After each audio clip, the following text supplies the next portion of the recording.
Welcome everyone to the May Hangout. It's the monthly Power Play Chess channel Hangout, and welcome everyone. Welcome everyone joining me live, and also to those who are watching afterwards as well. These monthly Hangouts are only possible through the generosity of our patrons, so thank you very much to them. And I hope everyone else joins in and enjoys it. So if you're out there, do say hi. I can see people checking in on the screen over there. So hi Hamit, hi Tim Worrell, Danielle Marioni, Sweet Time, Galip Hasneda. Marioni says hello from Italy. Well, I can tell you I'm going to be in Italy in the summer. I'm going to be having a holiday there. I'm really looking forward to that. Yeah, it should be cool. I'm just screens. Let me tell you what we're going to be looking at. So I've got a couple of games by the 17-year-old Chinese prodigy Wei Yi, from the recent Chinese championship that he won with 8.5 out of 11, and they are absolutely beautiful games. So I'm looking forward to checking those out. And I've also got a couple of rook and pawn in games to look at, that are kind of connected with stuff that I've been broadcasting on the channel. And well, we'll see where that takes us. Tipao says hi from sunny London. Yeah, well, beautiful evening here in London. It feels it's kind of late spring, just moving into summer. Before I get going and look at some chess, let me just take some of these things that people are saying.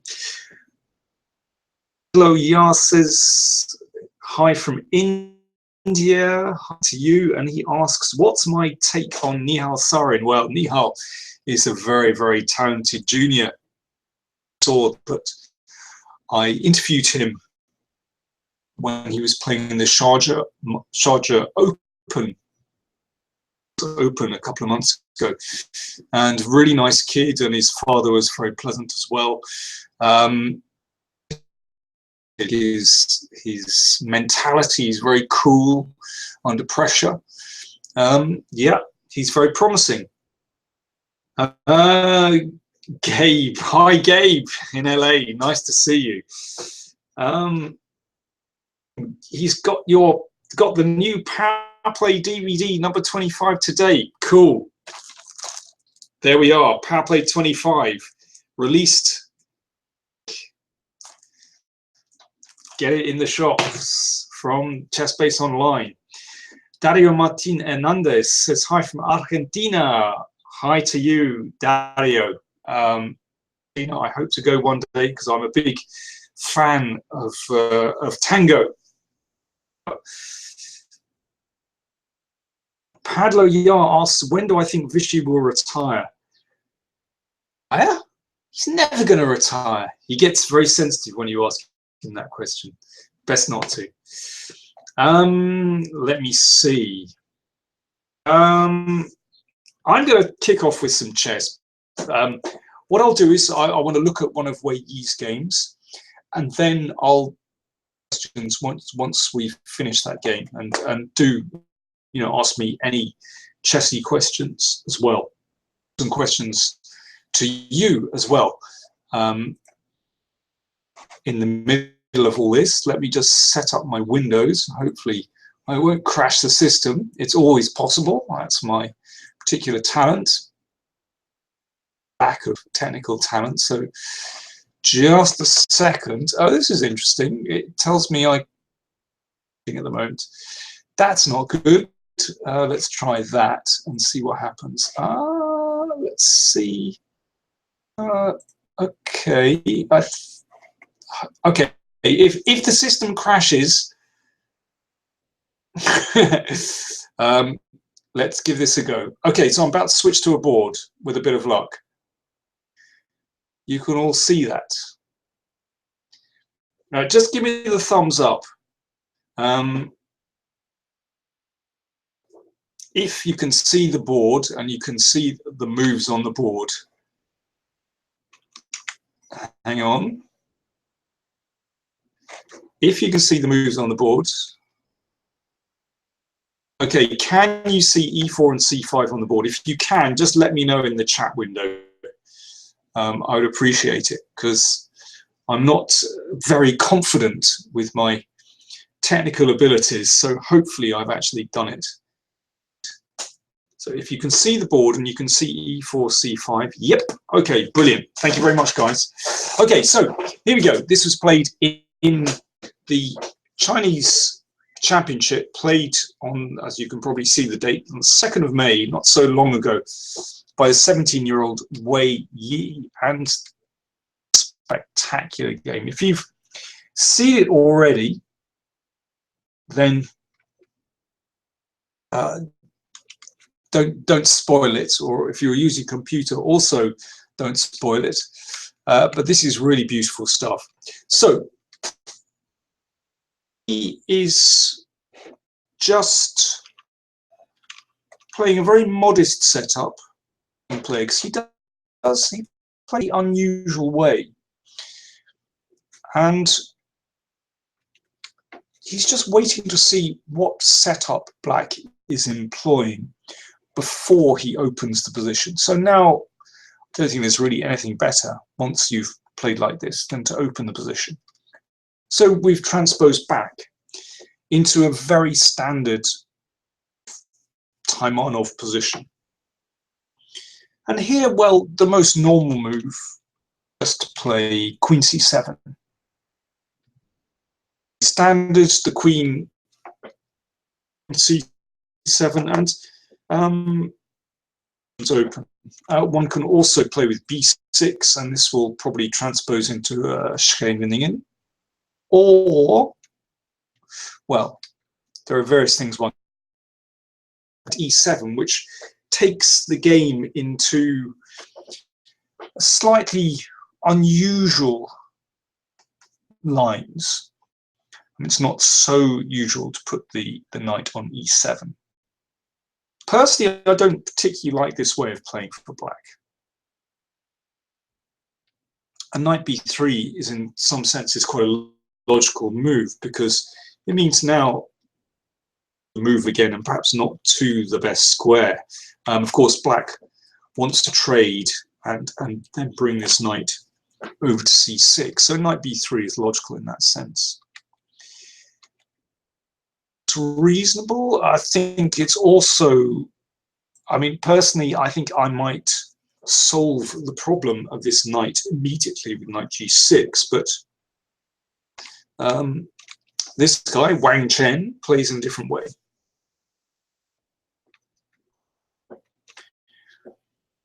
Three.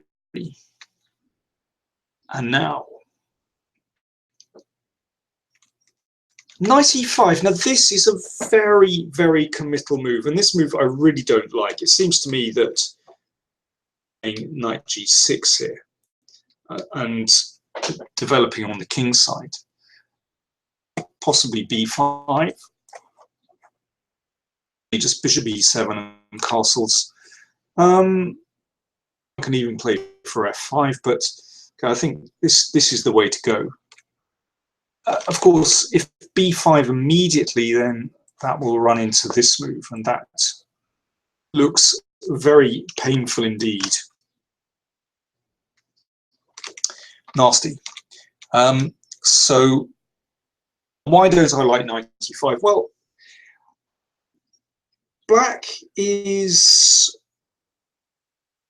so much time with his knights. I feel he's not lost or anything like that, but in practical terms, I don't think it's very sensible. a4 is a good move because you can claim a very nice square here.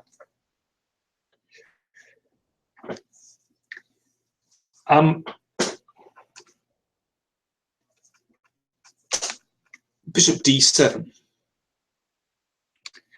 The opening AJ is Taimanov Sicilian. It's not a Sicilian Najdorf, it's a Taimanov Sicilian. So a5. So that claims this square. Excellent move. So knight c4, and this gets taken off. Okay, so black can say that he's at least claimed the two bishops. But you can see that white has massive lead in development, absolutely huge lead in development.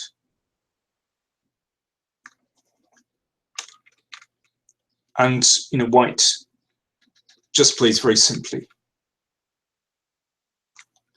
And f4, and this is extremely logical, to try and perhaps open the position. And now f5, why not? Let's just keep going. I mean, black does need to develop at some point, but you can see there is absolutely no pressure on white's center. This e-pawn, which is very often a target in the Sicilian, is well protected, and it's possible to put pressure on it. Square, but it's black is so far behind in development here. And now I think black should play bishop takes e6 and try to survive this. It's not pleasant though. But f takes e6 is really asking for trouble. And you can see the open f file obviously means that black can't castle for the moment. So yeah, it's a dreadful position. And white doesn't need to kind of do much. Rook d1, it's an excellent move. And that means that if black plays bishop e7, well, I'll throw it open to you. Do you think white intended after bishop e7? Over to you, your move. White to play after bishop e7. What do you think white should play?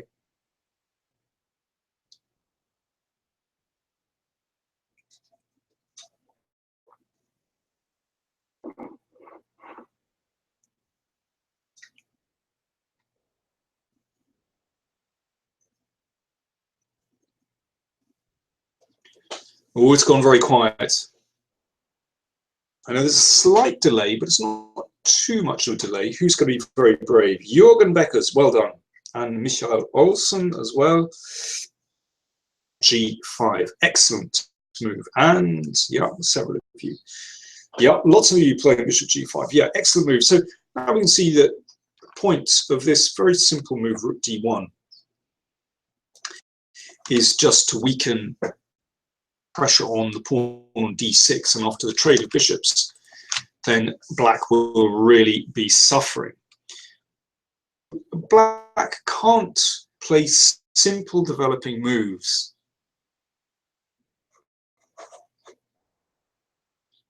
So black played h6, so clearly he intends playing something like bishop e7 and then rook f8. Okay, over to you again. What do you think play now after this move h6? White to play again.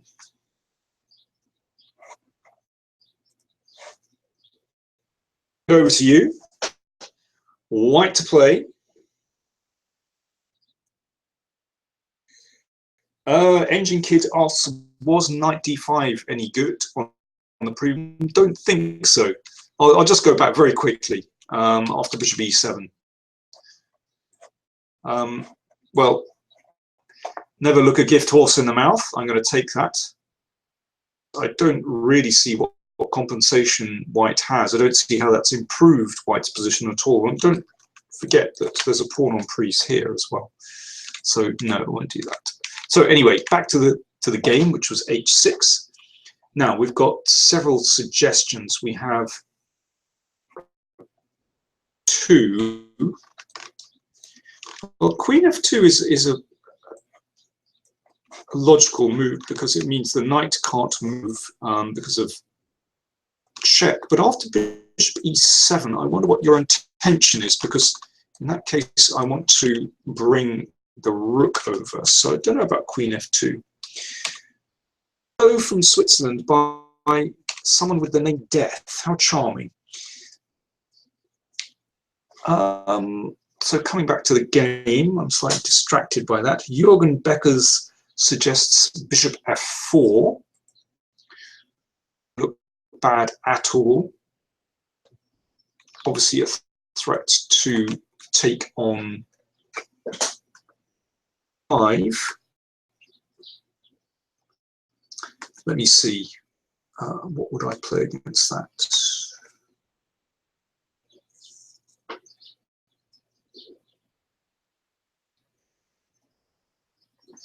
Yep, I understand. Do you want to take on e5?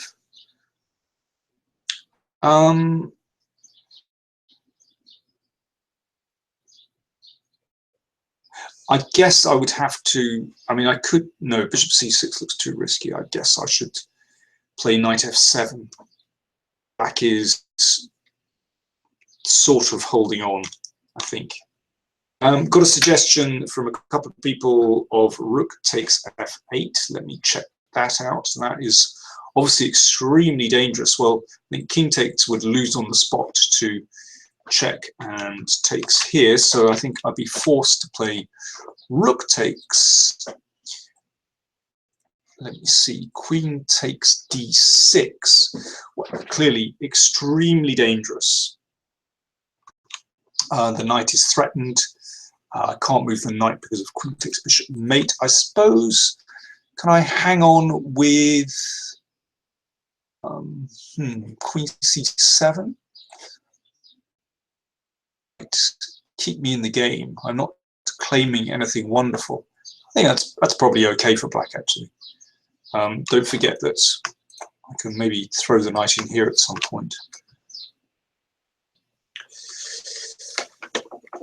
Pedone Rosso, hi there. Things are going well. For those that are just arriving a little bit late, I'm looking at games by the Chinese prodigy Wei Yi that he played in the Chinese Championship.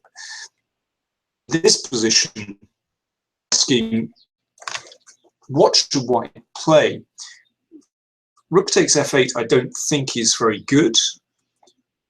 We've had queen f2 also suggested, but I think after bishop e7 and rook f8, that's probably not too bad. But the move played was bishop d4. Very simple move indeed. So suggested by actually. So the threat is to play bishop takes knight. And what happens on knight f7? Well, I think I'll just lead you through this one because there are more crucial variations. e5 is a very strong move indeed, just to open up the position. And after d5, well, this just cuts black's position in half. Queen f4, retreat, and then we just shuffle over, and this is extremely painful. Very, very simple. You can see that white is basically well into the middle game, and black is still in the opening. This is the basic problem. So let's go back. So after bishop d4, black played queen c7. Not that this is wonderful. This is still a pretty dire position.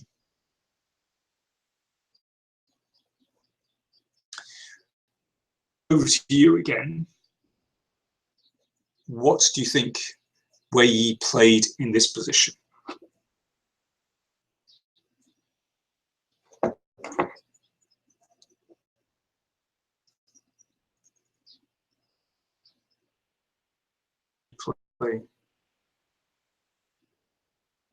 It's all gone quiet again.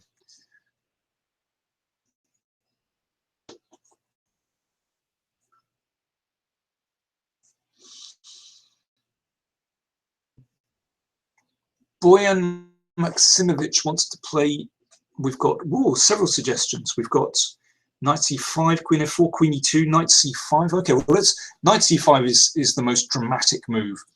So let's take a look at that one first. So what happens if I take knight, obviously, and that would allow queen takes bishop mate. Okay, I don't want to do that. Could just step out of the way here and play 6. This is obviously very, very good for white. So promising. I think that looks excellent for white. So knight c5 at the moment looking good. I wonder if there's any alternative. Could I play EC? I can't. Unfortunately, I can't move the bishop because that would allow c5. Certainly looks very promising. Perhaps knight c4. Is that a good move? A good move. But then again, queen here looks really dangerous. Possibly takes. Then check. Oh dear. Back surviving. Very, very much. Absolutely awful. I have a feeling that even something like rook takes looks. Even this. Okay, and now I'm throwing the whole farm fire. Let's mix my metaphors. Well, it's not mate immediately. It looks pretty good. Let's go back. Knight survives, but pretty it isn't. Yeah, I have a feeling knight c5 is very good. Let's take another move. Suggesting bishop takes knight, rook takes. Yeah, but I don't take with the king. I play rook takes.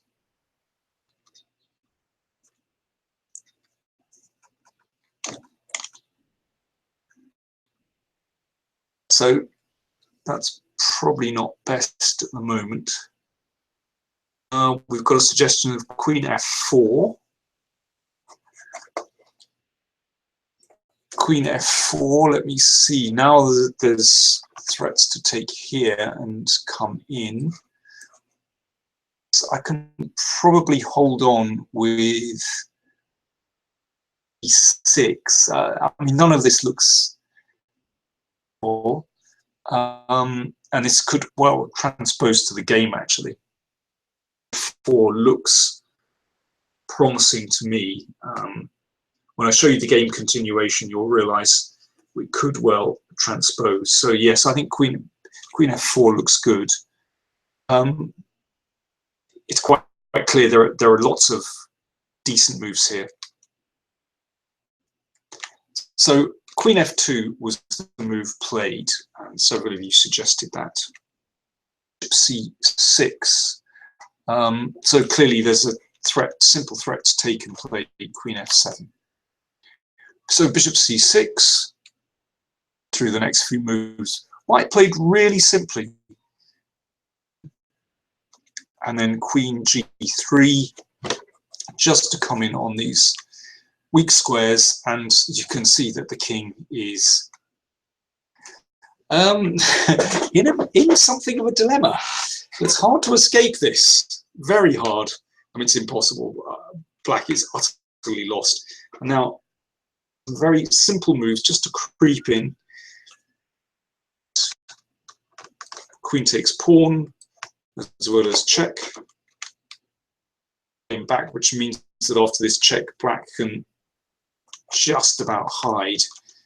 But obviously, white is completely winning here. Very funny happens at the end. which I want to show you. First of all, if then black survives with this check. So take the queen, so white can't win the rook. Instead, Wei Yi played rook f7, which, in all fairness, doesn't look too bad.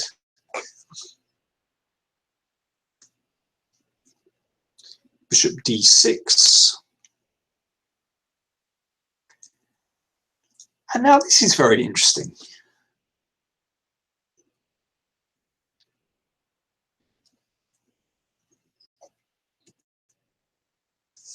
Greetings to Thomas Braun and Rawand Hamid. Okay, so here we go. Several ways to win this position. What would you play here with white? White to play. Pedone Rosso says, the last chess book I was trying to read before I got a job that's killing me with fatigue is Attack with Tal.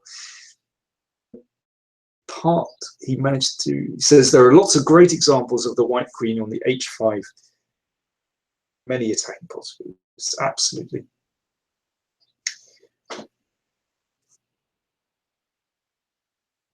Padlo Yar thinks Wei Yi is the next world champion. I'm not sure about that. But it takes very special to go from one of the elite players to being the #1 in the world. And that is the extra ingredient that we don't know whether he has. For a start, he's not one of the elite players at the moment. He's, well, something like, is he in the top 20 in the world? He's not there yet. So many promising players. And I just want to repeat what I said.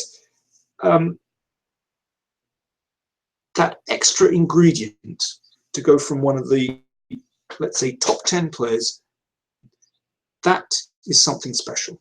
And we don't know whether he has it yet. Let's go back to the chess. So we've got lots of suggestions. I've just read Janea Fatak says queen e6, queen e6. Yes, lots of suggestions for that. That's actually what was played, so well done. 7 has been suggested. Or presumably after the C.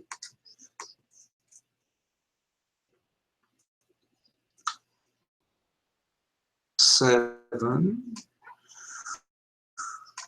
Well, if queen g7, then, well, I can step up, and black is just about surviving, so not that one.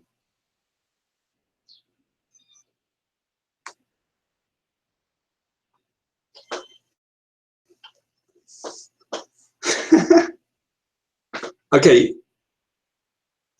Padlo Yar says, is the extra ingredient a gift, or does it come from hard work?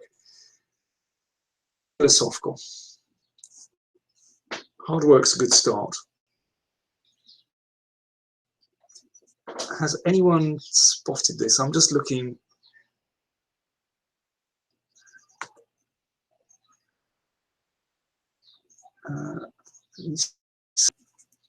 Someone suggested knight a4, which is, excuse me, a very attractive move. Yeah, just to throw the knight in here, and obviously if queen takes, then rook takes, devastating. And with the idea of knight b6, so yeah, knight a4, excellent move.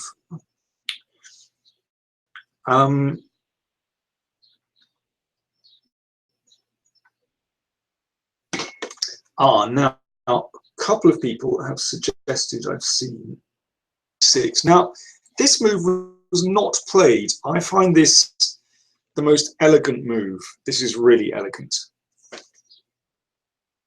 And now the follow-up, knight d5. Beautiful. This would have been, I think, a very good way to finish the game, because obviously that can't be taken, and there is no good defense to queen f6, and, well, total devastation, basically. So yes, that's, I'm amazed that play that, actually. Instead, he played in a very simple way. 6 was simple, but he gave a check, and then he simply took on e6. A lot of you have been suggesting, and this is excellent. Because now, having removed the pawn from e6, then the d5 square is available for that knight to hop into, and unsurprisingly, with these bishops, which no longer have an anchor of a pawn protecting them, then black is just going to lose this position. Black played rook d8.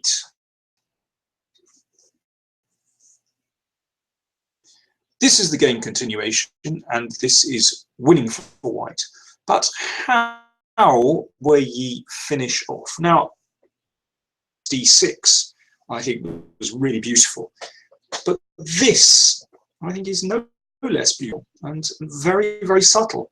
So how did Wei Yi finish the game from this point?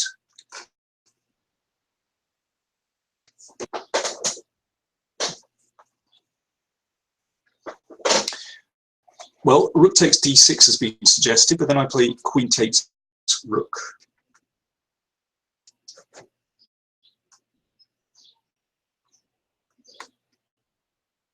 A slight drawback.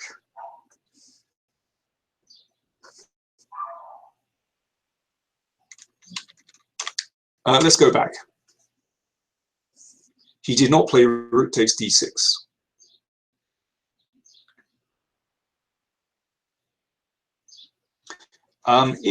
If knight d5 check comes to b8, not good.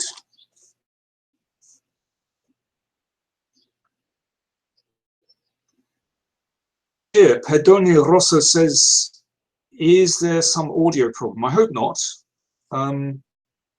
Experiencing an audio problem, then do let me know, but Pedoni, okay, right. Everything seems to be working at this end perfectly. I've checked not the move, black's king escapes. Oh dear, an audio problem. Sorry about that. Afraid not a lot I can do about it.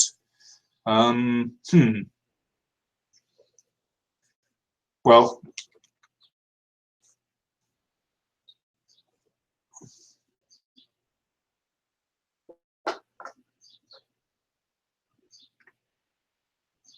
no one's got this one. This is very interesting. I'm going to show you the move because this is really stunning. He played queen f6. Now there you go. I bet that move. It's really beautiful.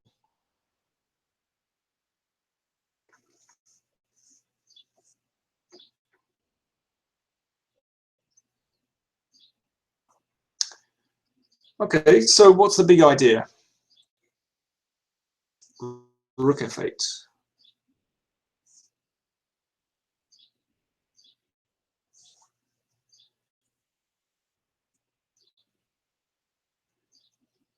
I mean, some people are saying that the audio is absolutely fine. Others are saying there's a problem. So it might be your old PC, Rosso.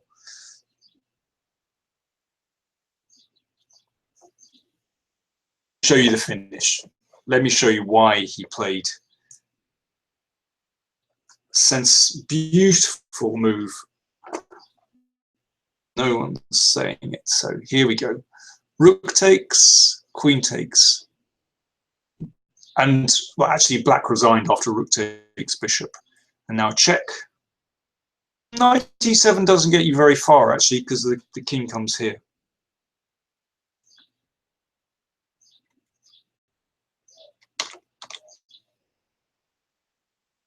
But in this position, white plays queen f2.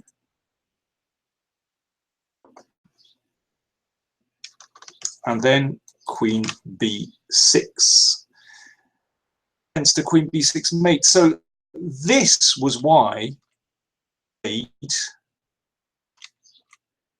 move, the beautiful move, this side step. So he's just steps back with queen f2, then rook takes, and queen f2. Absolutely fantastic. It is a classic. Yeah, I think it's a wonderful finish. I think the only thing that slightly mars finish is that let me just come back. I'm back again. The only thing that slightly mars that finish is that, of course, white winning and winning in many different ways. Like the d6 earlier, rook takes d6 and knight d5 as well. But anyway, I thought it was very beautiful. Let me just, before I show you the other Wei Yi game, let me just take some of your questions.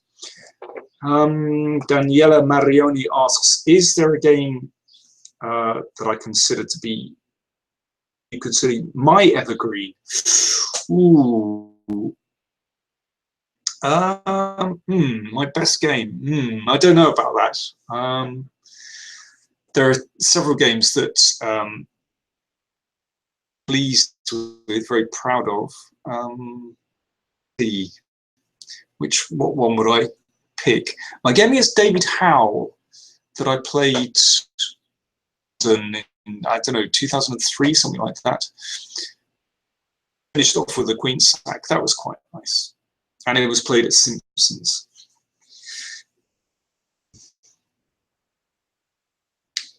Tell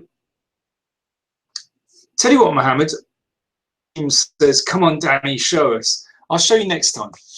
There's a promise. There's a promise. I don't normally show my own games, but I will next time.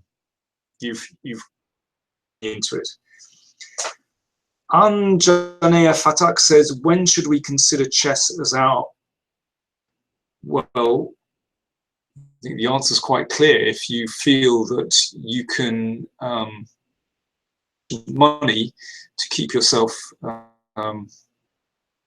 in a good cloth, with good cloth. Trond Anna Alsdals says, long time, Danny. Oh, you'll have to wait a month. There you go. Jürgen Beckers says, this game shows that as a grandmaster, you don't need to calculate that deeply. Oh, I'm not sure about that. Simply, in some positions, you don't need to calculate very deeply.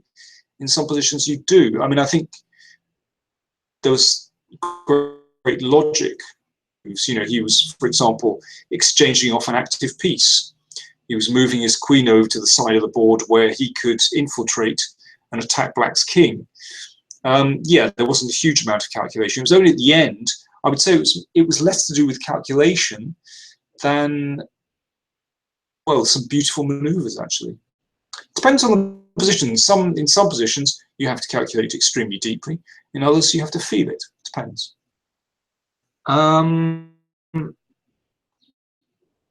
Above Dixit asks, am I going to show another game? I am about to show you another game of Wei Yi's, which is very beautiful. But I said questions before I show another game. Let me see. Derek McCormack says, you played Karpov in a simul. I did. When I was a kid, I played in a 10-board clock simul in 1977.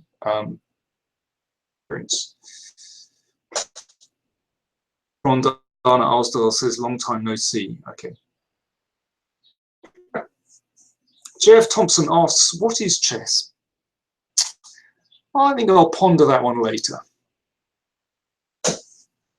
Thomas Brown says Daniel King would be a marvelous teacher. Would be a marvelous teacher. Interesting construction.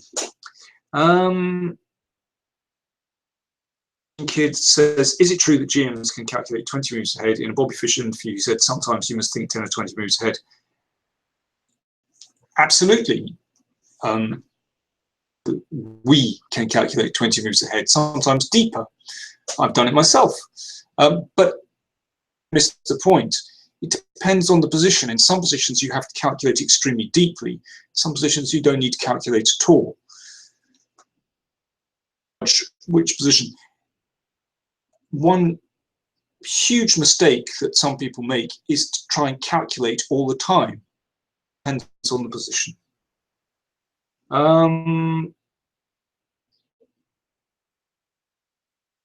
Janea Fatat asks, why did I retire from chess? Well, I haven't retired from chess, but I'm certainly taking a break because I have family. I'm married with 2 children, and go around the world, travel around the world playing chess absolutely does not suit my family life. Good reason to take a break from playing. I'm going to, thanks for those questions. I'm going to move on and show you my next game of Wei Yi. So just while I just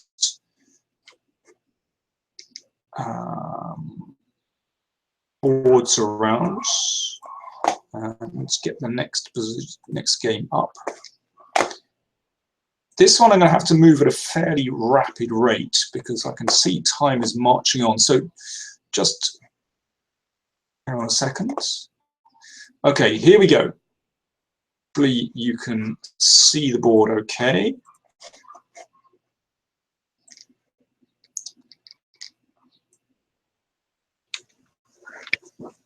Okay, here we go. So this is Wei Yi against Bai Jianxi, again played in the Chinese Championship. And it looks like it's going to transpose into 4 knights with bishop b5. But instead, black plays bishop b4.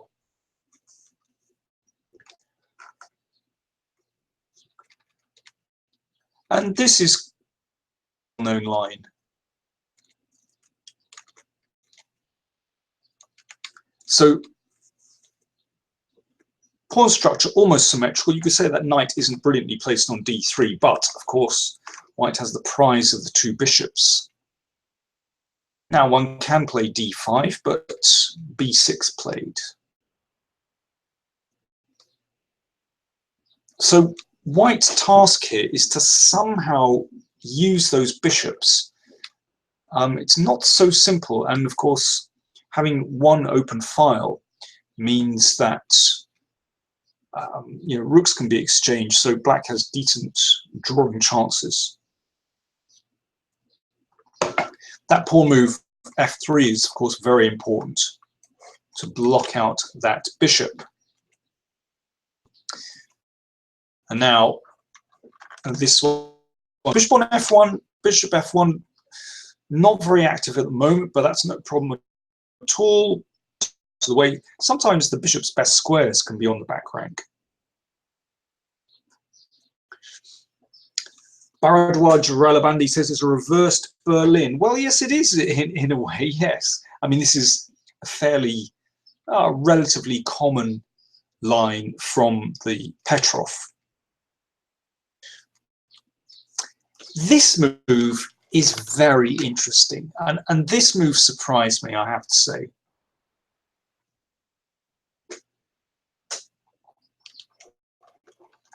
I was very surprised by this because I thought that after this trade, this is quite an unusual pawn constellation.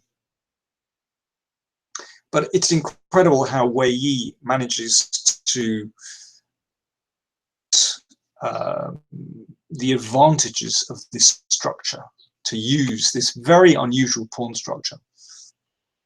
So already this is a slightly uncomfortable position for black because, well, white threatens to trade on d6, which would give him a positional advantage by doubling those d pawns. So the knight has to move, but the problem is that after knight f5, this knight is on a limb. It's not a good position. Now one could play queen d2 here, but queen d3 is a clever move. And you can see that the knight is really awkwardly placed. So for example, after queen f6, then could be taken. And well, g6 is simply not a very attractive move. And you know, maybe bishop d3 is coming. This is not a good position for black. So black plays knight e8. I mean, something's gone wrong for black if he has to make this very ugly move, knight e8. It's clearly, you know, white is gaining time, bringing his rook to the open file. Now the bishops are starting to work. And again, black has problems with this knight. If the knight comes to d5, then pushed straight away.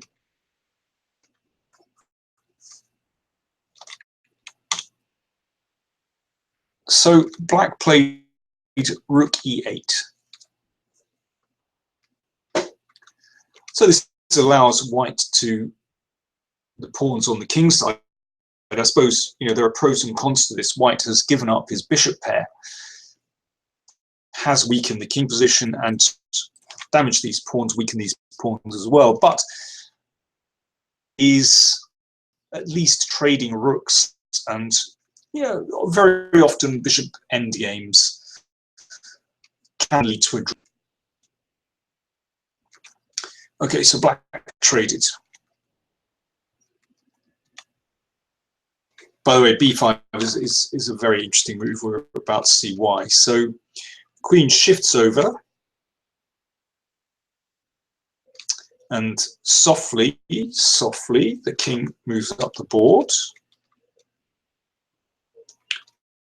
I mean, I could suggest alternatives for black, but in a way, you know, I think once the pawn structure is fixed, things start to look up for white. So b4 is an excellent move. So the point is that after d5, if black breaks with d5, then you can shut things down with c5. You know, possibly play the queen to d4 and maybe even advance the a pawn as well. So already a difficult position.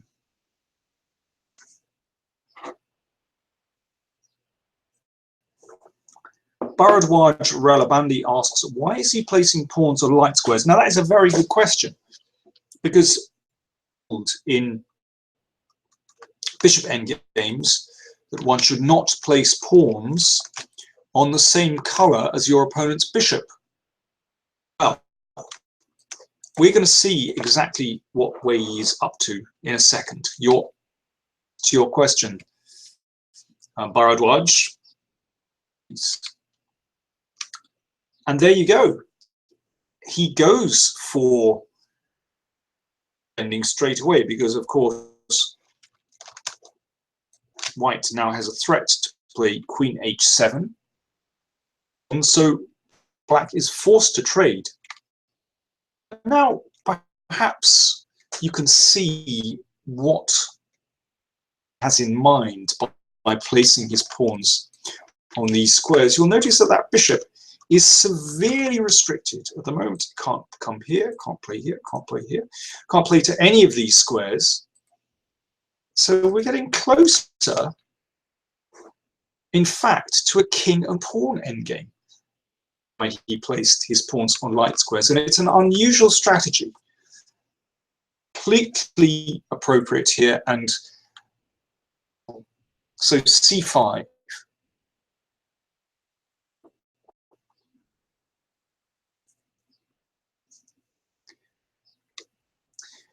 Also says black's king is far from the center. Well, it's not to do with the center. That's not significant. It's about the fact that this bishop is totally restricted and the fact that these pawns are too weak. His next move is very important. He takes on c5. He'd let the bishop out of the box. It's not clear at all. Well, white would still have some chances, but not clear. He took on c5. Now, white play.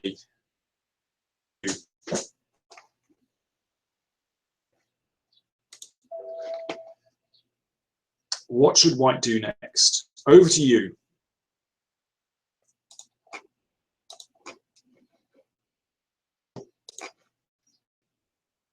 So all gone quiet.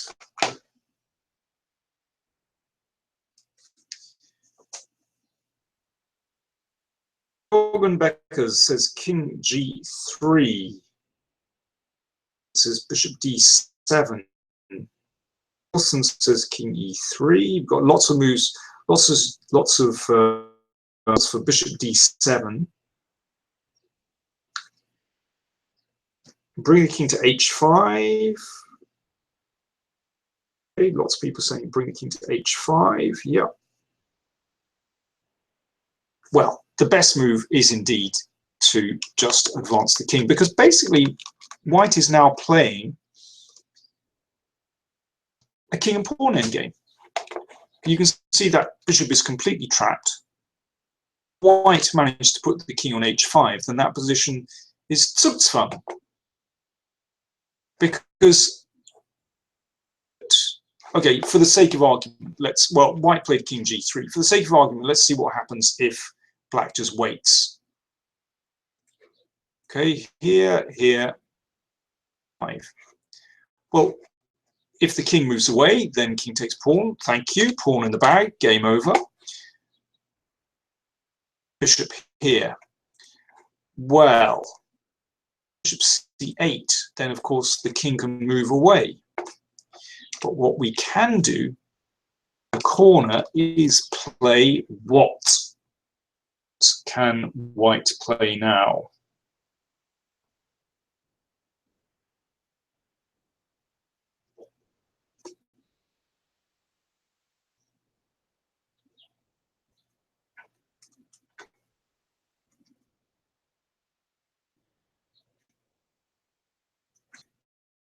In 4, and I think that should win the game. Yeah, well done. Bishop h4. So now the bishop is trapped in the corner, so we can trade. And I think this is a win, because what I'm going to do is I want to put the king on f5. So king here immediately, then this is a problem. But what I do first is play h4. Then I can play king here, so that if king g6, check here, and simply wins a pawn. There we go. Very, very simple. So basically, this position is Zugzwang. So king g3 played. Now, take you through to the end of the game. So the position, so black attempted h5 to give its king a little room, but this is a winning position. Do you play here with white?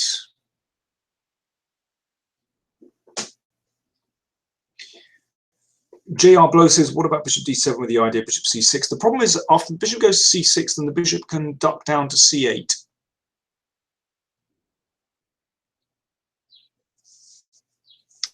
Yes, Baradwaj Ralabandi. Now, you can see why those pawns are on light squares, because they restrict this bishop.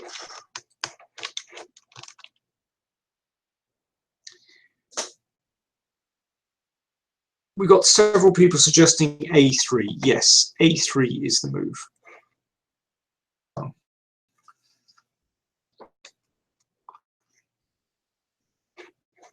If, once again, well, yeah, black has completely run out of moves here.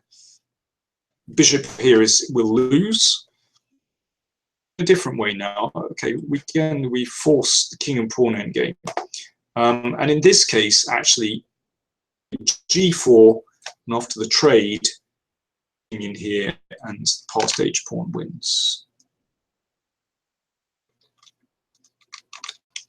So let's go back. So black played a6, 4, 5, and here white has just one tempo move, h3, and that's the end of the story.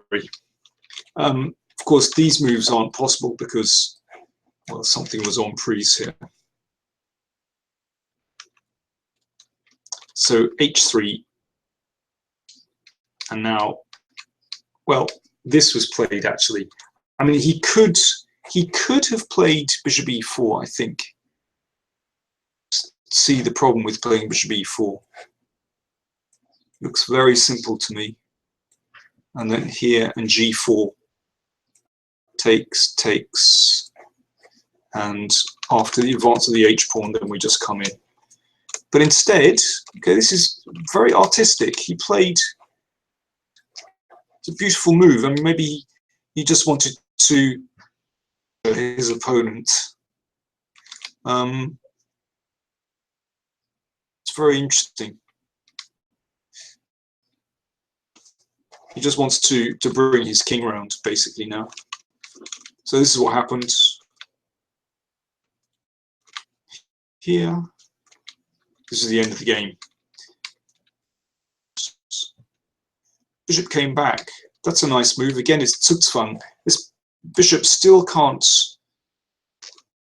Black's king. If bishop here, then again, black runs out of moves. Now the king has to move. This is the game. No, it wasn't the game continuation. He played king e7.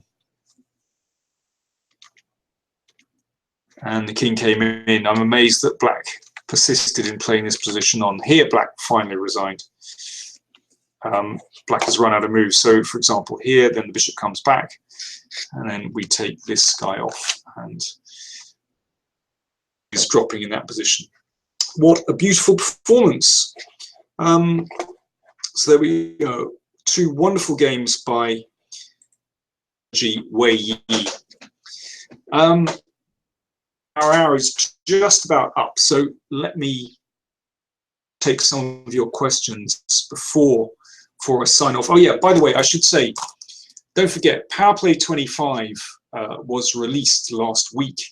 It's a repertoire for black against these popular Queen's Pawn openings like the London System, the Trompovsky, the Collared Sukator, the Black Mardima Gambit. So a repertoire for black, and it fits in with my suggestions on Power Play 23 and 24, the Queen's Gambit Declined. If you're from India, then you can get this, you can buy it in rupees from Chessbase India online shop, and it's cheap buying it in rupees. There we are. There's my tip for you Indians out there. Let me see.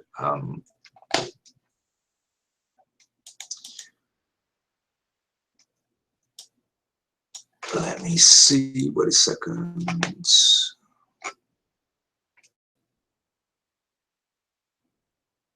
Yeah, I mean there are other, of course, there are other variations that win, but I think Wei Yi played in a really, I have to say, that seems to be in these last two games. That seems to be very much part of. You know, he really appreciates elegance. Bert Hamilton asked, do I have any systems that I recommend for black against d4? Absolutely. He's tried the modern check Benoni and even the sniper. Well, that's where you're making your mistake. After d4, you want to occupy the center and play d5. I recommend the Queen's Gambit Declined for black. And yes, then I would recommend you check out my Power Play DVDs 23 and 24 are recommendations for Black against the Catalan and playing the Queen's Gambit Declined. If you play Fianchetto openings like the Modern Benoni or the King's Indian, you risk getting rolled off the board. And the check Benoni is particularly bad because you have a weak D-pawn. Greetings to you in West Kerry. I hope Dingle is fine. In fact, Bert, I should say, my parents are going over to Dingle in the next week or so. Just flown to Dublin, and they're heading down to Kerry. So maybe they'll say hi to you over there. Brandon Daniels asks, how much are the DVDs? I think they're like €1, something like that.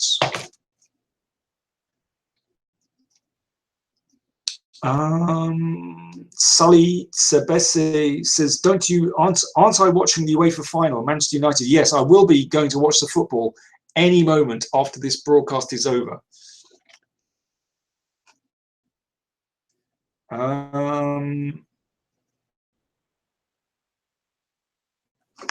Daniela Marioni, let me see, asks about PCA Rapid tournaments. Yeah, it's great fun commentating with Maurice. No plans at the moment. Okay. There are lots of good openings, but my philosophy is you put a pawn in the middle, try and claim the center. Okay, I'm going to leave it there, guys. Oh, by the way, somebody's asking about book tips. Of course, Artur Yusupov, and he's asking about Artur Yusupov's series of books. Of course, Yusupov is an excellent author, but for serious players,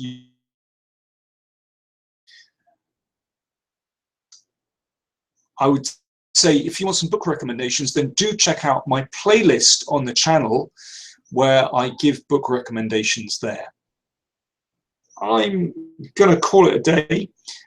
Thank you, everyone, for tuning in. I should say that these broadcasts are really only possible because of our patrons. So if you want to support the channel, then do check out Patreon